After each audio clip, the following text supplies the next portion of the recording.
If you are getting a P2244 error code, this video is going to show you one practical solution to fix the error code at home.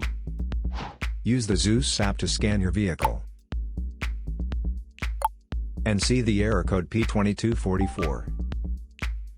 It means that the powertrain control module has detected an electrical voltage that is outside the normal expected range of performance for the upstream O2 sensor for engine bank 1. Here is a simple DIY method you can try to solve this problem.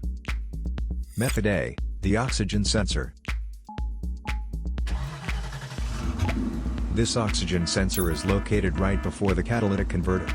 Bank 1 is on the side with the cylinder number 1. Sensor number 1 is usually the one in the exhaust manifold. Visually check the oxygen sensor's electrical connections, wire harness, and metal tabs for any damages. If the damages are found, then replace the oxygen sensor. If there is no damage found on the oxygen sensor, you would need to take your car to consult professional mechanics. So here is one of the most practical solutions to fix the P2244 error code. After the repair, you can now use the Zeus app to clear the error code. And tap the rescan button one more time to make sure everything is fine with your vehicle.